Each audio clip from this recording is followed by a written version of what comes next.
আমাদের যে মামা বাড়ি ওখানে একটা উস্তাদ আছে, ওই উস্তাদ বাড়ি নিয়ে যাওয়া হয়েছিল। কিন্তু এর যন্ত্রণাটা অসহ্য যন্ত্রণা। ওঝা এখানে ফুটো করে দিয়েছিল, তাই তো? ভালোই ফুলেছে, যথেষ্ট ফুলেছে। আচ্ছা, বাঁধন কোথায় দিয়েছিলেন আপনি? এই তো বাঁধন এইখানে দিয়েছিল।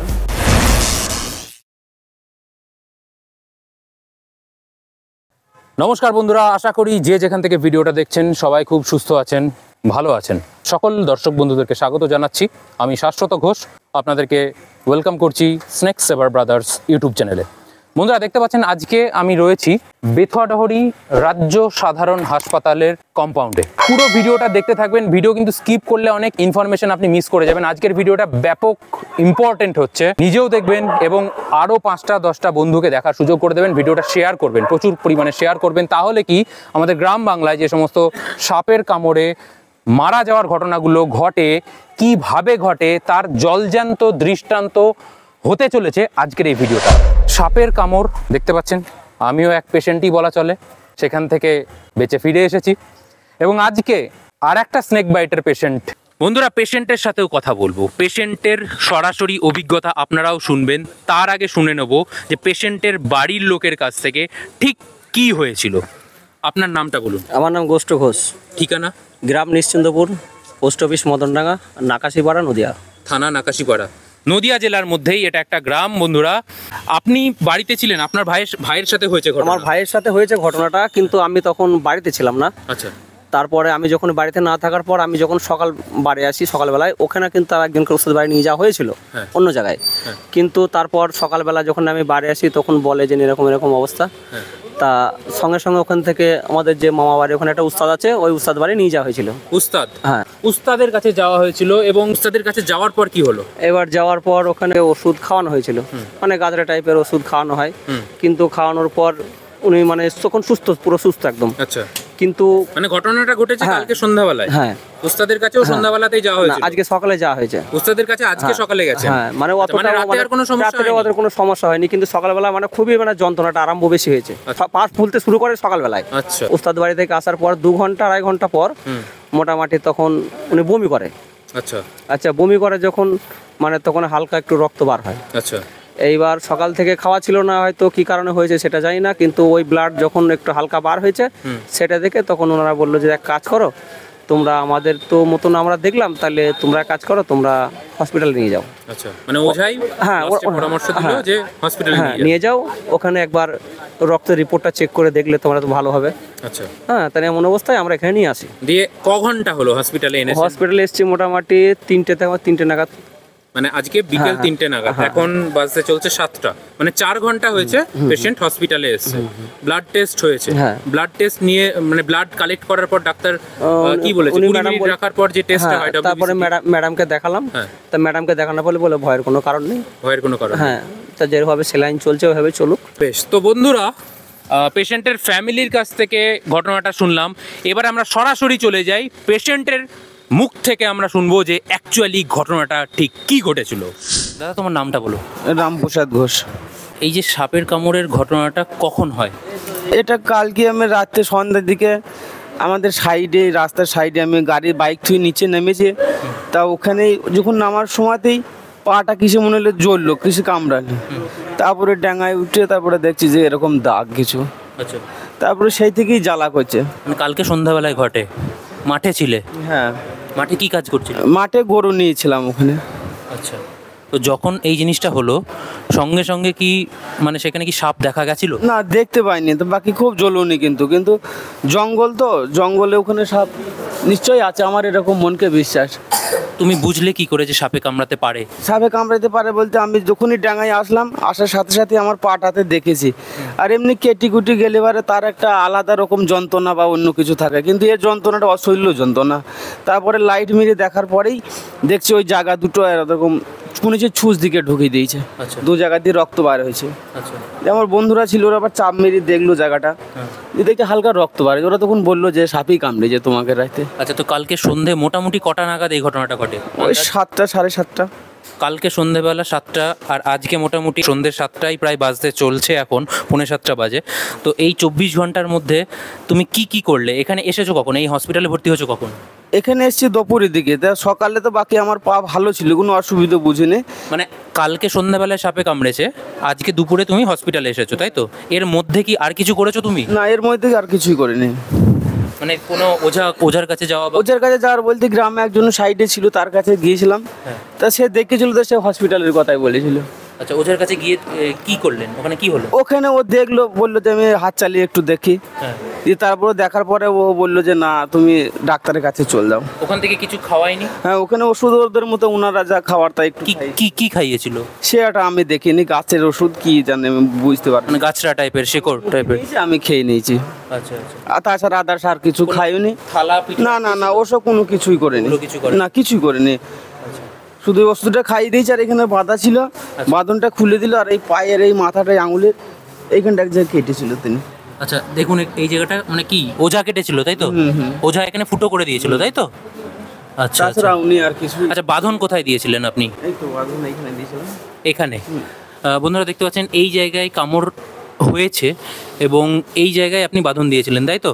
মানে সঙ্গে সঙ্গে বাড়ি গিয়ে বাঁধন দিয়েছিলেন। আচ্ছা, এখন সমস্যা কি কি হচ্ছে? এখন সমস্যা বলতে পায়ে খুব জ্বালা পোড়া করছে, আর এই পাটা ফুলছে আমার। পাটা ফুলছে, হ্যাঁ, দেখতে পাচ্ছি পাটা অলরেডি ফুলেছে। আমার শরীরের ভিতরে কোনো অসুবিধা নেই, বাকি এই পাটা কিন্তু ফুলছে। পাটা একটু দেখাও, পাটা দেখো অলরেডি ফুলেছে, ভালোই ফুলেছে, যথেষ্ট ফুলেছে, সেটা বোঝা যাচ্ছে। হ্যাঁ ফুলছে পা।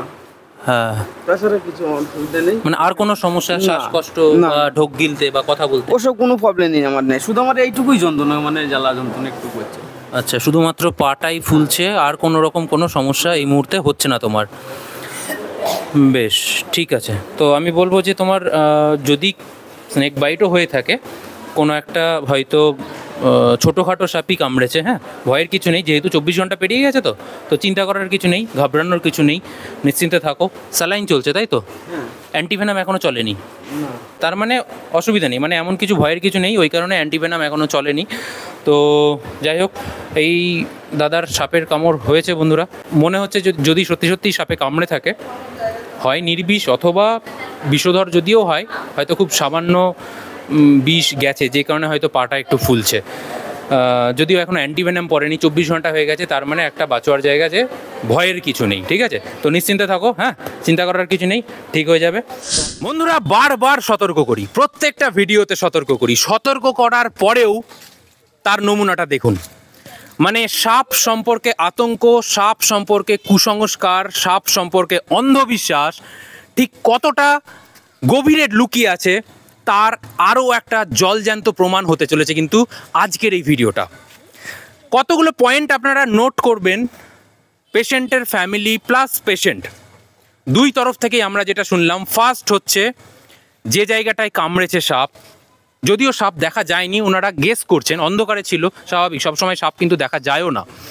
তো যে জায়গাটায় কাটমার্ক রয়েছে তার উপরে বাঁধন দেওয়া হয়েছে, প্রথম ভুল। দ্বিতীয় ভুল, ওঝার কাছে যাওয়া হয়েছে, ঝাড়ফুঁক করা হয়েছে। আজকে প্রায় 24 ঘন্টা হতে চললো। আজকে যখন আমি এখন ভিডিওটা শ্যুট করছি আমাদের বেথুয়াডাওরি হাসপাতালে, এখন সন্ধ্যে 7টা বাজে। গতকাল সন্ধ্যে 7টা নাগাদ কিন্তু স্নেক বাইটের ঘটনাটা ঘটে। এই 24 ঘন্টার মধ্যে অনেক কিছু হয়ে যেতে পারতো, যদি কোনো বিষধর সাপে কামড়াতো, অথবা যদি বিষের পরিমাণটা অনেকটা বেশি হতো। বন্ধুরা, আশা করি সেটা কিছুই হয়নি, এই কারণে পেশেন্ট এখনও অবধি সুস্থ আছে, সুস্থ স্বাভাবিকভাবে কিন্তু কথা বললো, আপনারা সেটা শুনতে পেলেন।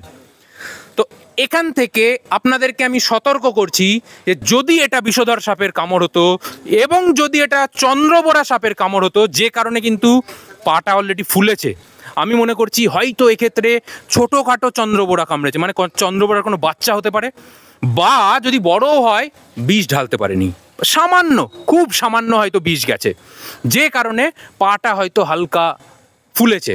বাকি কিন্তু অন্য কোনো রকম সিমটম নেই, সব কিন্তু নর্মাল রয়েছে। তাই বন্ধুরা, যদি এক্ষেত্রে বিষধর মানে বিষের পরিমাণটা যদি আরও বেশি হতো, তাহলে কি হতো, ও যে জায়গাটায় বাঁধন দিয়েছিল পেশেন্ট, সেই জায়গাটা থেকে কিন্তু অঙ্গটা কেটে বাদ দিতে হতে পারত। শুধু তাই না, এই যে সারা রাত বাড়িতে থাকলো এবং আজকে বেলা 3টের দিকে, আজকে বেলা 2-3টে নাগাদ হসপিটালে এসেছে, এতক্ষণে কিন্তু অবস্থা ব্যাপকভাবে অবনতি হয়ে যেতে পারতো, পেশেন্ট কিন্তু এতক্ষণে মারাও যেতে পারতো যদি বিষের পরিমাণটা সেই রকমভাবে ঢেলে দিত। তাই বন্ধুরা, ভিডিওটা আমি বেশি লেন্দি করব না, কিন্তু ভিডিওটা আপনাদেরকে শেয়ার করতে হবে প্রচুর মানুষের মধ্যে। আজকে আমি জলজ্যান্ত আর একটা দৃষ্টান্ত দেখালাম যে গ্রাম বাংলায় সাপে কামড়ালে এক্স্যাক্টলি কি হতে পারে, কি হয়, তার জ্বলন্ত একটা দৃষ্টান্ত। তাই বন্ধুদেরকে আবারও রিকোয়েস্ট করব যে আজকের যে ঘটনাটা ইনারা ঘটিয়েছেন সেই ঘটনার পুনরাবৃত্তি আপনি করবেন না। আপনার কোনো ভাইকে কামড়াতে পারে, আপনার কোনো বন্ধুকে কামড়াতে পারে, আপনার বাড়ির লোকের সাথেও স্নেক বাইটের ঘটনা ঘটতেই পারে। ঘটনাটা কিন্তু অস্বাভাবিক না, ঘটতেই পারে, কিন্তু ঘটার পর কি করবেন আর কি করবেন না সেটা ভালো করে জেনে রাখুন। যেটা আমি অলরেডি বললাম, বাঁধন দেবেন না এবং কি ওঝার কাছে যাবেন না। দয়া করে ওঝার কাছে গিয়ে সময় নষ্ট করবেন তো পেশেন্টটার আরও ক্ষতি করে দেবেন, পেশেন্টটা কিন্তু নাও বাঁচতে পারে। শেষে সেই আপনাকে হাসপাতালেই আনতে হবে, দেখা গেল হাসপাতাল আনার পথেই হয়তো পেশেন্টটা মারা গেল। বন্ধুরা, সব থেকে ইম্পর্টেন্ট জিনিস যেটা আপনি করবেন না সাপের কামড় হলে, সেইটা হচ্ছে পেশেন্টকে ভয় পাওয়াবেন না। পেশেন্টকে আমি পিঠ চাপড়ে বলে এলাম যে ভয়ের কিছু নেই, পেশেন্ট সাহস পেল। স্নেক বাইটের ঘটনা ঘটে, আমারও হয়েছিল। তো পেশেন্টকে সাহস দিতে হবে। পেশেন্টকে যদি ভয় পাইয়ে দেন না, দাঁড়ার সাপের কামড়েও আমি পেশেন্টকে মারা যেতে দেখেছি। হ্যাঁ বন্ধুরা, দাঁড়ার সাপ তো নির্বিষ সাপ, পেশেন্ট মারা যায় কি করে, কিন্তু মারা গেছে ভয়ে, হার্ট ফেইলিওর হয়ে। পেশেন্টকে যদি আপনি ভয় পাইয়ে দেন না যে হ্যাঁ সাপে কামড়েছে, কি হবে না হবে, তুই তো মরে যাবি, অমুক তমুক, পেশেন্ট 5 মিনিট 10 মিনিটের মধ্যেই মরে যাবে। 5-10 মিনিটের মধ্যে কিন্তু বিষক্রিয়া মারতে পারে না একটা মানুষকে। কিন্তু আপনারা নিজেরাও এই ঘটনাটার সাথে রিলেট করতে পারবেন। এরকম অনেক ঘটনা আপনারা শুনে থাকবেন যে সাপের কামড় হওয়ার হয়তো 10 মিনিটের মধ্যেই পেশেন্টটা মারা গেছে, 15 মিনিটের মধ্যেই মারা গেছে, তাড়াতাড়ি হসপিটালে এসছে তাও মারা গেছে, অ্যান্টিভেনাম স্টার্ট হয়ে গেছে তাও মারা গেছে। হ্যাঁ, এগুলো সবই সাপের বিষের কারণে না, এগুলো মারা যায় ভয় পেয়ে, হার্ট ফেইলিওর হয়ে। তাই নিজের হার্টকে শক্ত করুন। সাপে কামড় মানেই কিন্তু মৃত্যু না। এবং আপনার বাড়ির লোকের সাথে যদি এই ঘটনাটা ঘটে, তাকে যথেষ্ট পরিমাণে সাহস দিন, তাকে বলুন যে সাপের কামড় হয়েছে, এটা নর্মাল একটা ঘটনা, স্থানীয় হাসপাতালে এলেই অ্যান্টিভেনাম পড়তে লাগলেই মৃত্যু সংশয় আর থাকবে না। আবারও বলছি, সাপের কামড় হওয়ার প্রথম 100 মিনিটের মধ্যে একটা রোগীকে যদি 100 ml অ্যান্টিভেনাম শরীরে প্রবেশ করানো যায়, তার বাঁচার প্রবাবিলিটিটা হয়ে যায় পুরোপুরি 100%, মানে রোগীটা কিন্তু মারা যাবে না। তাই বন্ধুরা, ভিডিওটা যদি ভালো লাগে, ভিডিওটা যদি ইনফরমেটিভ মনে হয়, তাহলে আর 5টা আর 10টা বন্ধুর মধ্যে শেয়ার করুন। সাপের কামড়ে যাতে আর কোনো পেশেন্টের মৃত্যু না হয় সেই ঘটনাটাই চাই সব সময়, এবং আপনাকেও চাইতে হবে, তবেই কিন্তু এই সাপ সম্পর্কে কুসংস্কারকে আমরা একজোট হয়ে ভাঙতে পারবো। নতুন ভিডিওর জন্য অপেক্ষা করুন, ততক্ষণের জন্য সবাই খুব সুস্থ থাকুন, ভালো থাকুন। জয় হিন্দ, বন্দে মাতরম।